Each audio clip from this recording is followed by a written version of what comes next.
out here in the snow, getting some time. It grows all winter. It'll be green under the snow, so I need this for my beef stock. So here we go. Bright green. It's bright green under here.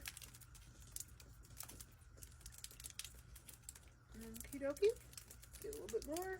I put a lot of thyme in my beef stock. Okay, Marley, where are you? Hi guys, I'm back with how to make beef stock for our French onion soup, or this is just beef stock for the sake of beef stock.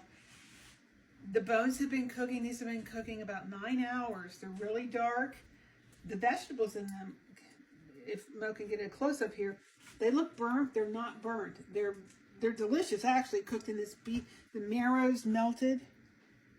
And I want to give you a word of caution. These bones are so hot, they're cracking with the difference in the heat from the oven, the heat in the bones, and the colder air in our kitchen. They're cracking. If you put these bones right now in cold water, they'll explode and they'll crack. You could get shards. So just be careful. Let them cool down a little bit before you put them in cold water. And we are going to put them in cold water in our stock pot. So I'm going to show you what all I'm going. Everything in this pan. Everything in this pan is going in that stock pot.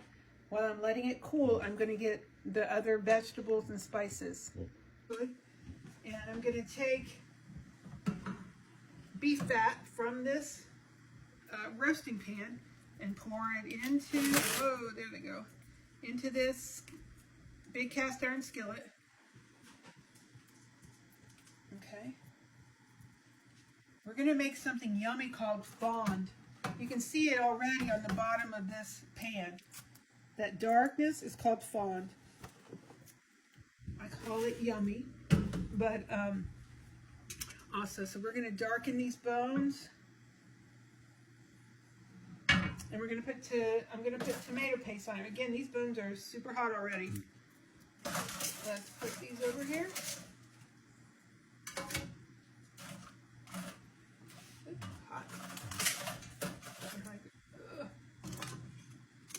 Okay, so take some tomato paste. This is just one of those little cans. Start painting this with it.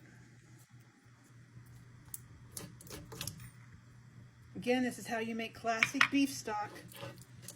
It's not out of a can. My French onion soup is so good because it's not out of a can.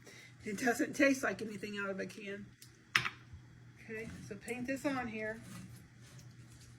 And then as it gets hot, we're going to cook it and rotate it. This doesn't take long, just a few minutes actually. Okay.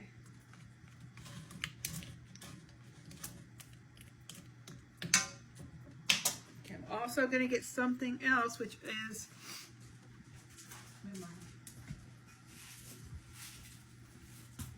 when you clean an onion, save the skins. These are onion skins. Garlic paper, as I call it. All that's going to go in here too. And that's how you get that really dark brown beef stock. Okay, so let me start turning these.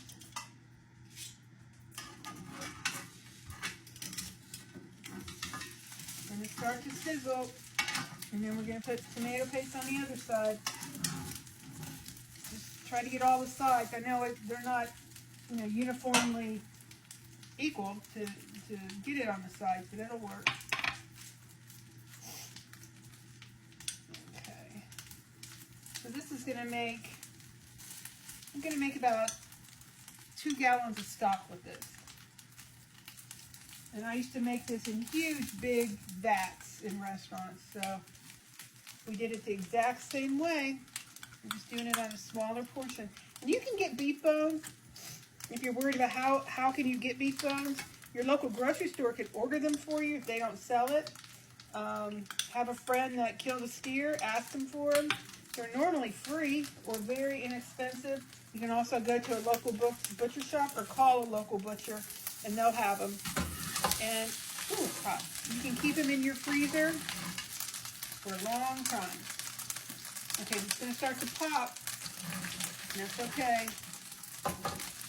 Okay, I'm going to start putting some of my onion skins in here. Some turn my fire down a little bit.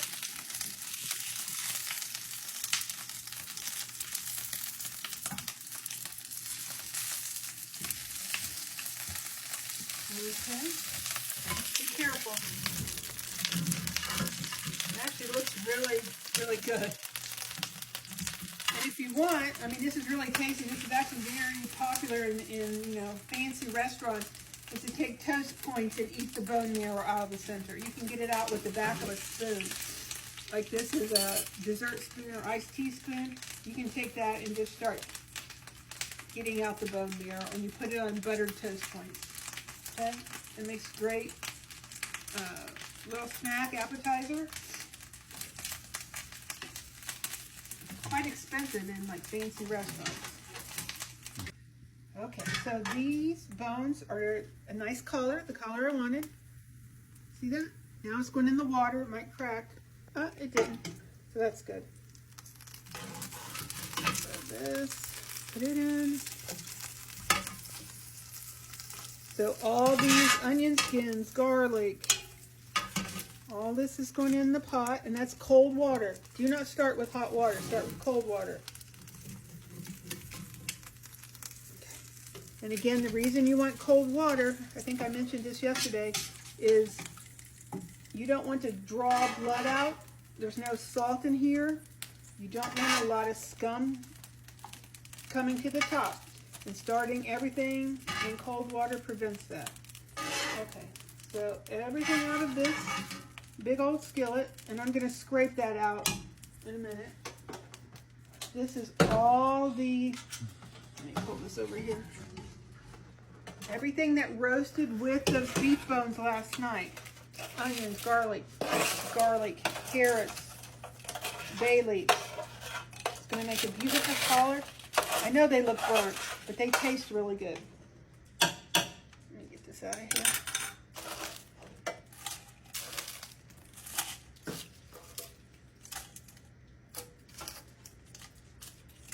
Okay, scrape that one out.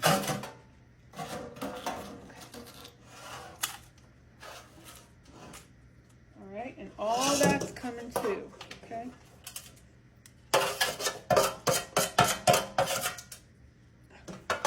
I'll scrape it out better in a minute with a spatula. Okay, I'm going to turn that on low, and I'm going to add the rest of my spices and fresh vegetables to it as well. Turn my fire on here. I'm not going to boil this. This is just going to be at a simmer. It's never going to be at a rolling boil. So I'm going to put the thyme in that I just got from outside. Thyme. Fresh bay leaves. Bring a different flavor than the ones that were cooked all night. This is going to be very well strained, so I'm putting a big handful of bay leaves in here. Probably 7 or 8 bay leaves. Rosemary. I don't have any fresh, I'm just using dried. About like that. Throw that in. This is tarragon. Tarragon is essential. It makes a great flavor in your stocks. Just do a rough chop here.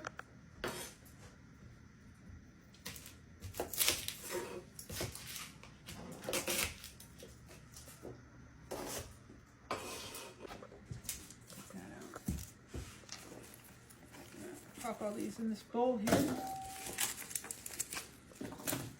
And you can save, like if you scrape a carrot, peel a carrot, save that in a little Ziploc bag or bowl in your freezer.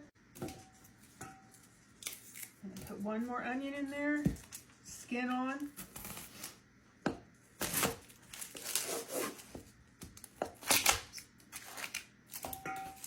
And I also need parsley, but I'm out. So I'm going to go to the store later and grab some parsley and put that in there and here as well. And when you have parsley and you've used the leaves or what have you, just put it in the freezer and use it in your stocks. So here we go. And then that's going to cook all day. At least, 4 or 5 hours on a simmer. And check it for water level. And that's about all for beef stock right now. and then we'll continue on and make our French onion soup.